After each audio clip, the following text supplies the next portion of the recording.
Comencemos por la palabra ruptura. Es lo que se piensa cuando hablamos del pensamiento filosófico y científico que surge en los años 600 a.C., allá en lo que conocemos como la Grecia antigua. Con más precisión, en Jonia, en la ciudad de Mileto. De ahí que a Tales se le conozca como Tales de Mileto. Volvamos. ¿De qué ruptura hablamos?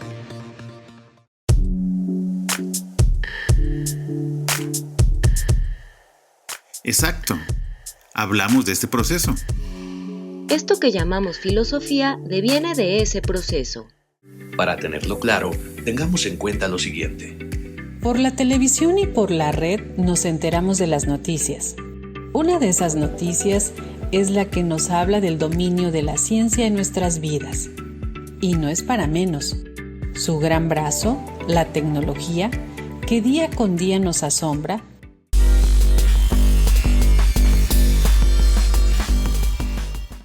es necesario precisar que de lo que se habla es del desarrollo vertiginoso de la tecnología y no de la ciencia.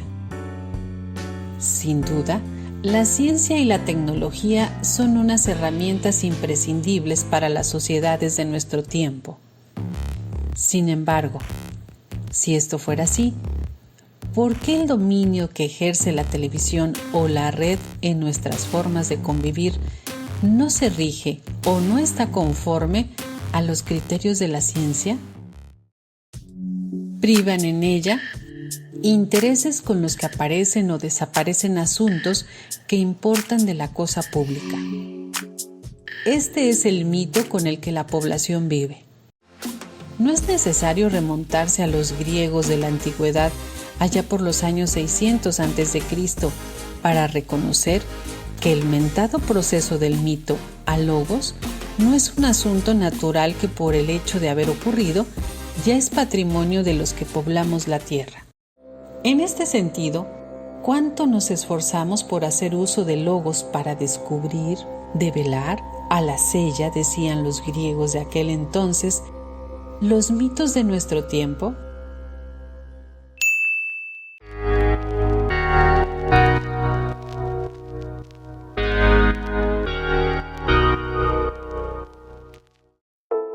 Tales dijo que era el agua. Anaximandro dijo que el apeirón, lo que traducimos como indeterminado o ilimitado, esta idea es un elemento generador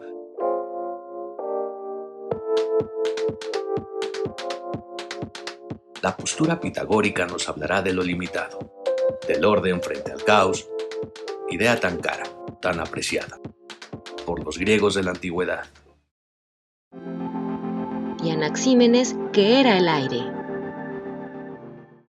Ahora bien, ¿por qué creen que el agua o el aire fueron las respuestas que estos pensadores dieron ante el problema de la diversidad de los objetos que observaban en el mundo inmediato?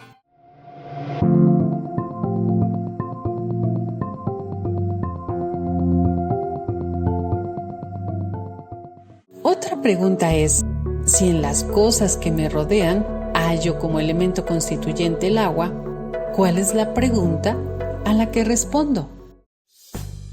¿Cuál es el origen de las cosas? ¿Cuál es el principio de las cosas? ¿De qué están hechas las cosas?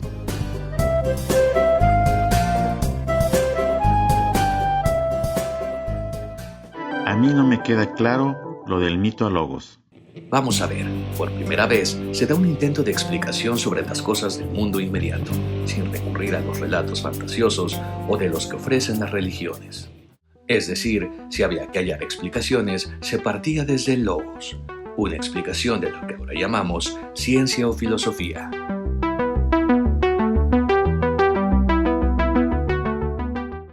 Una silla puede estar hecha de madera, de plástico, de estructura metálica, etc.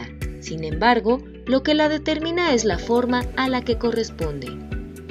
Esta respuesta la dieron los pitagóricos.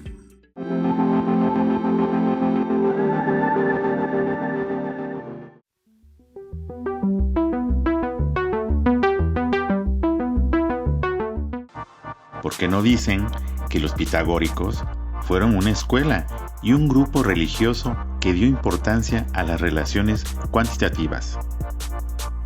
De ahí que dijeran que las cosas eran números, lo que constituye otro salto enorme en el pensamiento instaurado en el Logos.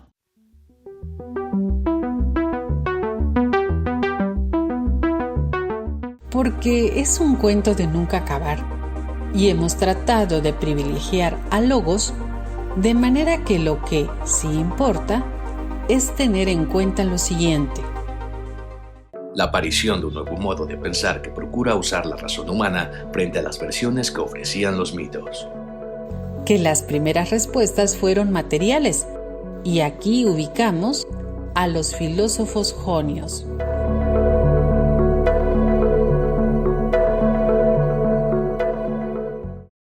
Otra respuesta la ofrecen los pitagóricos, en oposición a lo aportado por los filósofos de Mileto. ¿Cuál es esa respuesta? La forma. Y en el caso de las noticias sobre la ciencia, solo fue un ejercicio relacionado con el proceso del mito al logos. No hay que creer que los mitos son cosas ya superadas. Cada sociedad tiene sus mitos, son necesarios.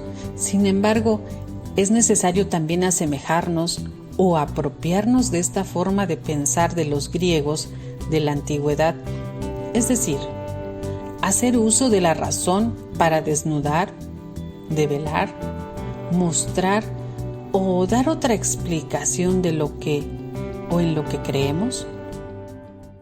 Sin embargo, ¿no nos ha faltado abordar el problema del movimiento planteado por Heráclito y Parménides? Y así abarcar ese periodo que llaman presocrático. Esos son los riesgos de una razón desbordada. Hay que saber contenerse. Es cierto que el periodo presocrático no concluye aquí en lo ya mostrado. Sin embargo, eso no obsta para que esa actividad puedan continuarla allá en clase. Suerte con su indagatoria.